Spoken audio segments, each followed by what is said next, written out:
दोस्तों नमस्कार। मैं केशव विवेकी एक कलमकार हूँ, एक कवि हूँ। ये ऐसा मैं मानता हूँ, लेकिन हूँ कि नहीं हूँ ये तो समय और व्यवस्था तय करेगी। और मेरी एक पुस्तक जो है 2019 में प्रकाशित हुई थी, राज मंगल प्रकाशन अलीगढ़ उत्तर प्रदेश के द्वारा, जो आप सभी के सम्मुख प्रस्तुत है। ये पुस्तक उपन्यास विधा है, उपन्यास है। उपन्यास में आप लोग जानते हैं कि एक लंबी कहानी होती है, जिसमें कई तरह के पात्र होते हैं और कई तरह की कहानियां जोड़ी गई होती हैं, कई परिवेश होते हैं। वैसे उपन्यास का चलन प्रेमचंद युग से बहुत बेहतर रूप में देखा गया है, और कहीं न कहीं मैं कहूँगा कि यह उपन्यास जो है प्रेमचंद युग और आज के नए दौर के बीच की कथानक और कहानी के साथ आपके सामने प्रस्तुत है। ये इस उपन्यास को मैं किस लिए लिखा, किस लिए नहीं लिखा, ये तो वास्तव में पाठक ही तय कर पाएगा। हाँ, ये है कि इसके विषय वस्तु को कहीं न कहीं मैं अपने समाज, अपने लोगों के बीच के उभर रहे द्वंद्वों को देखते हुए लिख पाया हूँ। हाँ, ये है कि इस उपन्यास की सारा एक तरह का जो पृष्ठभूमि कहा जा सकता है वह स्त्री के जीवन से ही जुड़ा हुआ है। पूरी तरह से आधार ही स्त्री है। एक लाइन मैंने इसके लिए कहा कि स्त्री संघर्ष और उसके करुण वेदना को दर्शाती है मेरी पुस्तक अनोखी है। तो वास्तव में ये मैं कहने के लिए कह दिया, लेकिन वास्तव में इसका परिणाम जो है पाठक वर्ग ही दे सकता है, क्योंकि जो पढ़ता है वो बताता है कि अगले ने कितना प्रयास किया, कितना मेहनत किया, कितना अच्छा किया। यह उपन्यास 25 भागों में बटा हुआ है। आपको पढ़ने में बहुत ही राहत है, क्योंकि आप छोटे छोटे अंकों को पढ़ते जाएंगे, आपको समझ में आती जाएगी और लगेगा कि नहीं, आपने एक अच्छा कहानी पढ़ पाया। हाँ, इस उपन्यास में मूल रूप से क्या विशेष है, तो उसमें एक स्त्री के जन्म से लेकर उसकी मृत्यु तक के समय के जो अंत तक उसके प्रयास होते हैं उसको दिखाने का मैं बिल्कुल प्रयास किया हूँ।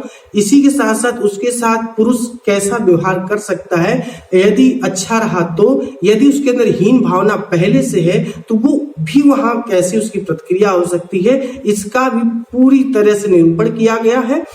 पीछे खड़ा है वो समाज के सबसे आगे स्तर पे आके बन सकता है, चढ़ सकता है, ऐसी प्रेरक भावना भी आपको दिखाई पड़ सकती है इसमें। साथ ही साथ मैं इस उपन्यास की गहराइयों तक जाने के बाद इस उपन्यास के कह सकते हैं कि सार्वभौमिक रूप से कहे तो यही हो सकता है कि एक तरह से स्त्री को ही खराब करती है, पुरुष की विचारधारा स्त्री को पीछे ले आती है।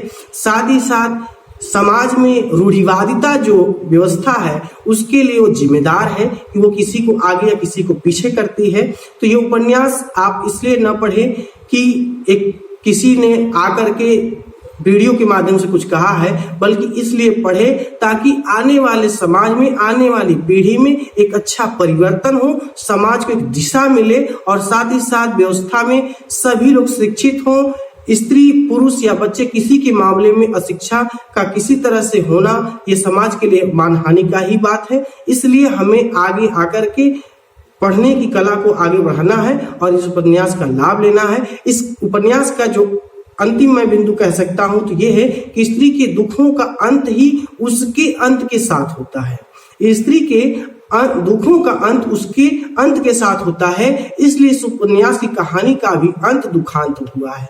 बहुत गंभीर कह सकता हूं, बहुत भयावह दुखांत है इसका। तो मैं ये नहीं कहूंगा कि इस दुखांत के चलते आप न पढ़ें, बल्कि इसीलिए पढ़ें ताकि उसके जीवन को दुखांत से सुखांत बनाया जाए और उसे भी समाज के अंदर गौरवमय जीवन जीने का मौका दिया जाए। स्त्री के सम्मान में मैं या आप या कोई भी कितना भी बोल ले वो कम ही माना जाएगा, क्योंकि उसके त्याग के आगे हम लोग बहुत छोटे हैं और स्त्री की ही देन है कि मैं हूँ, आप हैं और दुनिया है। तो हम जितना नमन करें, प्रणाम करें स्त्रियों के सम्मान के लिए उतना कम है, क्योंकि आज मैं हूँ तो किसी का लाल हूँ और मेरे आने वाला भविष्य में कोई होगा भी तो भी स्त्री की ही देन से।